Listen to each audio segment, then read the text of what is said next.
11 yi sans Sadio Mané Serigne Saliou mais ba tey mën nañu garder espoir quand même. Oui. Qu'ils vont mouiller le maillot ñi nga xam ne ñoo nekk sur le terrain. Ah oui, hein? non, j'ai été un excellent footballeur et je connais bien le football.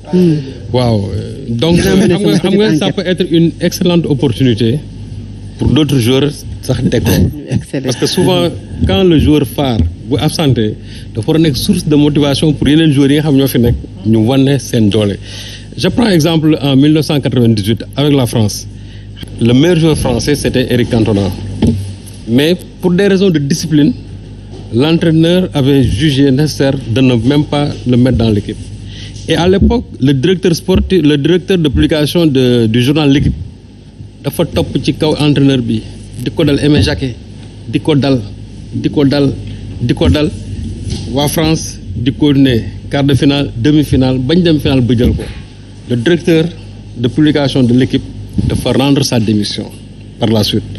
parce que Aimé Jacquet li mu nekkoon moom jàppoon ne Eric Cantona kenn mënu koon imposer même s'il était le meilleur joueur mais il avait des problèmes de discipline et ça a permis à un certain Zidane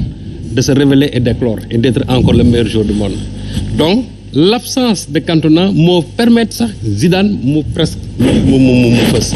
et je crois que aussi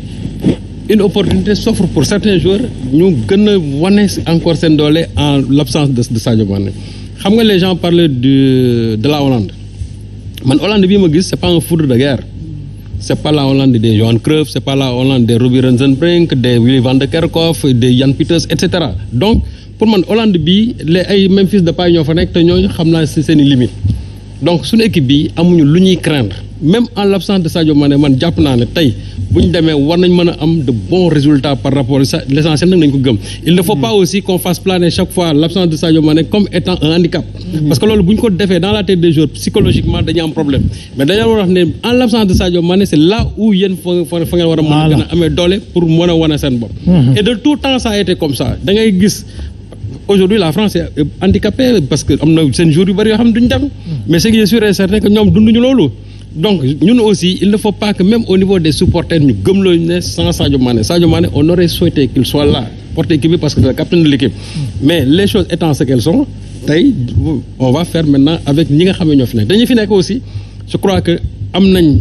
dayoo goo xam ne am nañ xam-xam boo xam ne football bi tey ku ñu jàkkaarloo du ñu am benn complexe ci sa kanam même en l'absence de Sadio Mané donc pour man daal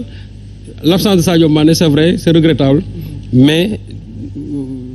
du nekk warul nekk benn handicap boobu pour fësalee Aziz doon wax léegi nee na bon sous le règne du président Macky Sall ci la ñu amee Coupe d'Afrique mais je crois que aussi il faut dire que gàcce ngalaama aussi Matar Ba qui a été le ministre bi nga xamante ne moo piloté loolu tey ba nga xamante ne am nañ loolu et je crois que ça il faut avoir l'honnêteté aussi de le dire. Bien sûr. Il y a eu des gens qui sont passés ici qui n'ont pas pu gérer le sport. C'est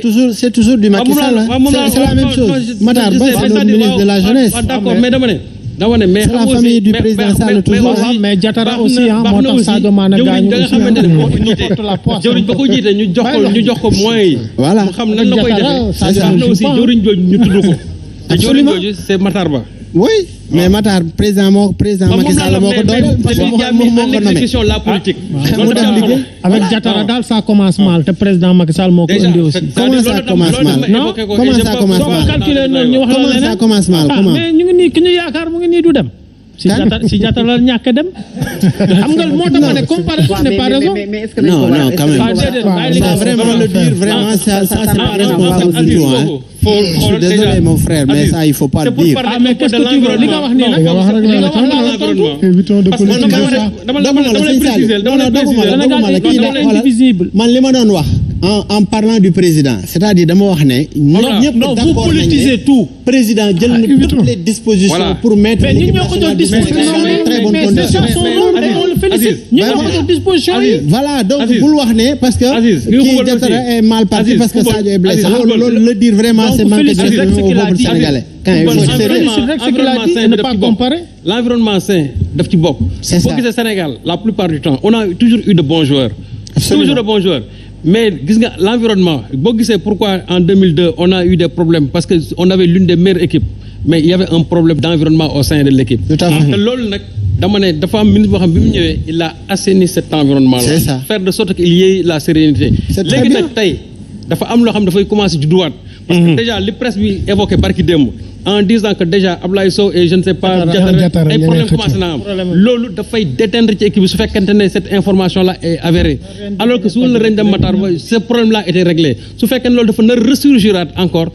bu yàggee dafay déteindre même sur la qualité des performances de nos joueurs et ça c'est extrêmement important moo tax ma ne tey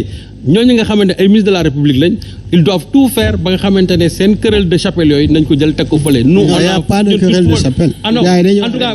mais non en tout cas ça c'est la presse qui l'a sorti. bah oui mais c'est pas ça. Il y a pas un démenti de la part des deux ministres. alors les ministres ñoom taluñu lool sax. commencé woon nañu di amaat yaakaar bi ñu déggee quand même s'il vous plaît monsieur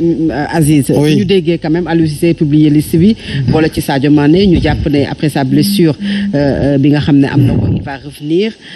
en forme dem mais malheureusement loolu la ñu yeewoo barki démb il pourra pas dem ci coupe du monde bi mais aussi Serigne Saliou wax na ko sànq est-ce que du permettre sax ñeneen ñi ñu gën a wane seen xarañte. effectivement Fadal xanaa ñuy rendre hommage Sadio di ko ñaan yàlla yëkkati ko nu mu gën a gaaw mu delluwaat ci formam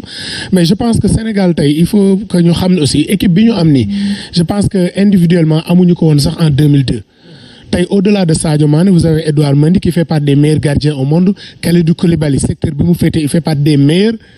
tey aujourd'hui mën nga citer benn Gana Gueye mën nga citer benn Ismaïla mën nga citer Crépin Nampalys donc nous avons des joueurs yoo xam ni gëm naa ne aujourd'hui ils peuvent faire l'affaire c'est vrai qu'on aurait souhaité que Sadio soit là comme meneur porter cette équipe mais comme Sadio n'est pas là man je gëm naa ni équipe bi ñu am aujourd'hui et même le coach quoi comme aujourd'hui en Afrique il fait pas des meilleurs s'il n'est pas le meilleur d'ailleurs donc tey on a tout ce qu'il faut pour faire un bon parcours ci tournoi bi ñu jëm bu ñu sañoon Sadio yóbbu leen comme Sadio demul nag que chaque joueur se considère comme un Sadio Mané et je suis d'accord il faut pas que ñu commencer def ci bopp nit ñi que sans Sadio mënuñu dem si Sadio seul mënuluñ yóbbu équipe bi c'est parce qu'il a été là avec 11 autres joueurs 22 autres joueurs qui l'ont accompagné suñu jëlee CAN bi Sadio demoon na CAN jëloon tey ñu jël ko c'est parce que donte mooy meneur mais c'est toute l'équipe moom mobilisé wu pour ñu mën a jëli CAN bi et gëm naa ne équipe boobu tey suñ ci Sénégal yëpp continuer waatee comme nañ ko defoon maa ngi koo jëli ndam ñi bañ ci xool ma Samba bañ ci xool ma Demba mën nañu def benn parcours bu exceptionnel romb même fa génération El Hadj Diouf ñu doon parce que génération El Hadj Diouf bañ fay toll mais boo daan citer pour nga citer des joueurs de renommée mondiale boo ci citer 3-4 doo ko mën a romb tey nag équipe bi yëpp kenn koo ci citer rek fa mu nekk il fait partie des meilleurs donc nañu gëm ni tey on peut faire un bon tournoi ci mondial bi di ñëw di ñaan rek loolu presse bi di wax yàlla bu mu nekk dëgg on n'a pas besoin aujourd'hui de différents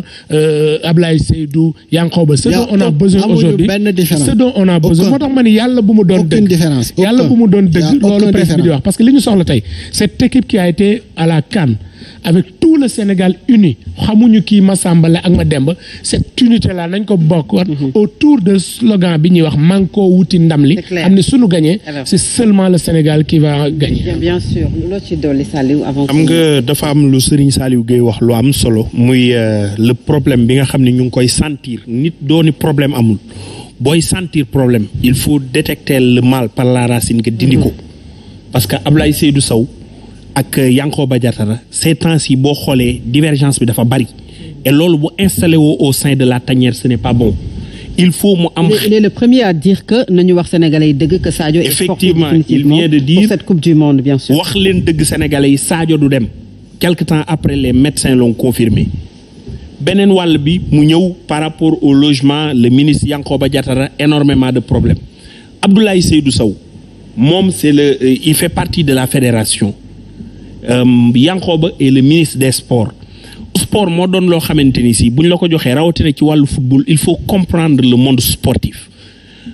Makhtar Ba a eu la chance de le comprendre ñu bàyyi ko mu liggéey un temps ba def sacre bii mu def au niveau de sa gestion Sénégalais yépp tàcc ko ñuy xaar ci période bi nga xamante ni si moom la ñuy préparer pour dem coupe du monde ñu dindi ko ci lu nit ñi xaarul woon peut-être le président a ses raisons moom xam na li tax mu dindi ko ñun les Sénégalais on n'a pas compris ñu naan lii dina impacté wu ci joueurs yi yàlla woo yàlla ki nga xamante ni bokkoon na ci les éléments motrices de l'équipe gaañu ñu déggaat ci biir ni ñaari ministre Macky Sall yi gouvernement bu Macky Sall ñu ngay xuloo tàmbali nañu ma ngay tàmbalee ñaaw seen biir loolu c'est un problème et nous interpellons président Macky Sall mu régler ce problème-là ñu situer les responsabilités ba pare conjuguer ko moo tax sànq bi may wax ma naan nañu booloo ñun ñëpp doon benn pour la victoire du peuple que ñu bañ a wax kii moo ko fi indi kii moo ko fi indi coupe buy ñëw Sénégal du ministre du député du président c'est les joueurs et son peuple bi taxaw seen ginnaaw di leen tàcc joueurs yi di football loolu la ñu soxla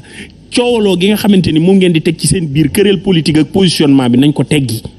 Matar Ba yàlla suturaal na ko mu def li nga xamante ni si moom la ñu doon xaar ci mbiram mu doxal ko indil ñu coupe tey jii Yankhoba Diattara lañ ko jox ñun ñëpp nañ ànd ak moom jàppale ko mais que lii moom Abdoulaye Seydou Sow coow li mu ngi bëgg a bari te yow lañ ciy gis encore une fois vous êtes un ministre de la République bu leen ñu indil problème ci suñu tanière bi une première fois. merci beaucoup li ñu cërale woon jeex na ñu bàyyi leen ngeen tàggatoo Abdoul Aziz. merci. En fait li may bala may tàggatoo tuuti rek comment dirais-je le ministre Abdoulaye Seydou Sow li mu wax aussi jàpp naa ne lu am solo la c'est-à-dire wax nit ñi ne Sadio il est blessé nañu comprendre loolu que du dem loolu amul dara luñ ci wax beneen bi topp les gens sont en train d'entretenir benn différend ne dafa am entre Abdoulaye Seydou Sow ak Yankhoba Diattara loolu dara amu si beneen bi si topp yaa ngi Qatar équipe yaa ngi woon Qatar yaa ngi woon ci hôtel bi Aziz nag vraiment suñu nijaay nga wante mais dégg nga mais yaa ngi Qatar Aziz aussi ñun non amul Aziz ñun li ngeen bëgg a wax ngeen ko li ngeen bëgg a wax ngeen ko ba tey li ngeen bëgg a wax ngeen ko mais dama leen ne actuellement nii on n'a pas besoin d'entretenir ay querelle di wax ne kii dafa am lii ñi jubóo ñu ngay xeex ñu ngay rente loolu amu fi dama ne Yankhoba Diattara ministre des sports aussi c'est un très bon ministre ba pare xam na ko beneen bi si topp xam nga yooyu yi ngeen di wax nii am na yoo xam ne ay détails la waruñu sax di épiloguer si yooyu parce que de toute façon li nga xam ne moo war a nekk mu gars yi ñu ngi koy doxal bu ñu ñëw bu fii bëgg indi benn polémique wala quoi que ce soit il faut le dire Abdoulaye Seydou Sow jàpp li ñu war a def ñu ngi koy def donc bari li may tàggatoo mooy en fait c'est dommage que bi ñuy wax ci affaire mandat ak yooyu j'ai pas pu prendre la parole c'est dommage mais di en tout cas di am un plaisir Fatou Abdou di ñëw si seen kër gi muy Sen TV Ndoumbelane émission bi nga xam ne émission la à grande écoute di leen ñaanal rek ngeen gën a taxaw te xam ne aussi réew mi ñun ñëpp ñoo ko bokk Sénégal est un et indivisible comme on dit problème mën na bari nit ñi mën nañu bañ a wute ay gis-gis mais ñun ñëpp ñoo bokk Sénégal kenn ku nekk li ngay yëg xam nga boo xoolee tey kenn ku nekk yaa ngi am benn patriotisme débordant vis-à-vis de l'équipe nationale ça veut dire que ne li may sentir moom la Abbas di sentir moom la Fatou Abdou sentir keneen noonu lay sentir encore une fois kon ñu gën a góorgóorlu rek di nuyu aussi ñi nga xam ne ñooy seen téléspectateurs yi leen seetaan di nuyu aussi en fait la coalition Benno Bokk Yaakaar les cadres du parti la cellule de com de Benno Bokk Yaakaar et tous les responsables du département de Rufisque sans oublier la diaspora. Merci Mamadou. waaw li may tàggatoo rek mooy que di lancer waat aussi suñu campagne bi nga xam ne dañ ne tibb tànk sax mais yaakaar naa ne tànk sax amatul ci Macky Sall tibb jeune lañ ko war a tuddee parce que foo leen jaayee seen soi-disant carte yooyu ñun dinañ jaay suñu carte rouge yi. pour wan na la carte soi-disant carte parce que sénégalais yi ñoo génn ci yéen beneen bi may tàggatoo mooy di nuyu la grande coalition Gëm Sa Bopp di nuyu le président Bougane Gueye Dany di wax ne au moins moom méritocratie ak liggéey moo tax mu àgg station bi mu àgg di yee sénégalais yi ci ñu def attention ci ñi nga xam ne politicienne rek la ñuy def boo ko xoolee ba xool amuñu benn métier ma su ñëw liggéey lu benn nit non xam nga nag bi ngay wax dama la déglu non s'il vous plaît il faut souffrir écoutez-moi rek il faut souffrir xam nga dañuy tàggatoo il faut pas dire la morale bi jël ko damay tàggatoo de vraiment ma tàggatoo bi ngay tàggatoo dama la bàyyi nga tàggatoo ba géex fii ñi ngeen di wax naan ay politique boo dee demee si foofu noonu ay kàngam ñoo fi nekk ay kàngam des docteurs des médecins des gens qualifiés qui ont fait leur expérience dans ce pays là ñoo nekk dans cette coalition de Benno Bokk Yaakaar attention ce que vous dites là c'est pas ça la vérité des faits. C'est pas vrai quand vous dites que les gens là-bas des politiques amuñu métier jànguñu amuñu li ngay wax noonu yow wóor na leen c'est pas la vérité. Pourquoi le dire quand même. kon ma waxal leneen voilà. seen jàng réer na leen. parce que réew mi nit ñëpp a sonn ñëpp a dee non may ma rek maa ngi tàggatoo mais moom moo war a arrêter. Aziz da ngay noppi il faut souffrir. non tàggatoo nga wax xam nga lu tax ma lay wax mais je t'écoute. Aziz pare nga gis nga depuis 1960 bu fekkoon ne politique mooy defar Sénégal cette politique politicienne depuis 1960 du nekk ci difficulté yi ñu nekk du nekk ci déséquilibre bi ñu nekk. moo tax ma ne appel bi may lancer mooy que tous les Sénégalais et puis de justice et de paix nañ ñu dimbali ba vraiment politique politicienne ñu jëlee ko fi. alors réew mi dafa toll ñu dénk ko ci des technocrates des ñoo xam ne dañuy liggéey pour le Sénégal. pas pour leur poche. ah oui ñun ay liggéeykat dafa nekk. non loolu la ñuy ñaan réew mi parce que vous avez échoué.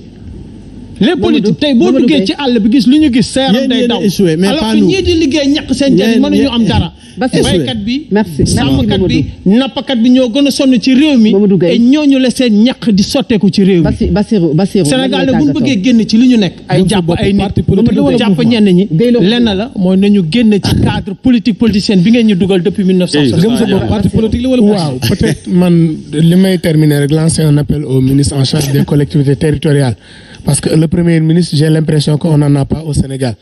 donc parce que du fi nekkoon dina jël en branle-bas cette question parce que les collectivités territoriales sont en grève depuis des semaines donc di ñaan le ministre bu dee mi ngi fi premier ministre am bu dee existé na ñu jël cette question en branle-bas parce que sénégalais yi bari pour ñu am des papiers à l'état civil jafe-jafe la tey ji donc ñu jël question boobu lijjanti ko fi ñuy terminer rek peut-être di gërëm ñi ñu doon déglu rek mais di rappeler suma grand frère Guèye donte réew mi am na lu fi dëng mais li fi baax lu bare bari 60 ak léegi homme politique yi ñoo ko fi liggéey tamit c'est important ñu koy rappeler. mais c'est vrai.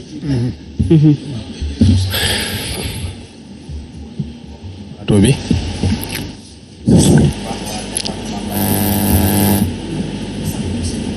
républicain bépp di gërëm ñi nga xam ne ñoom lay àndal aussi ci politique bi may def Mouhamed Cissé ñoom Modou Sall nay leer Abdoulahat Gueye ak mboolem ñi nga xam ne ñi ngi ci département Mbacké yëpp di ñaan yàlla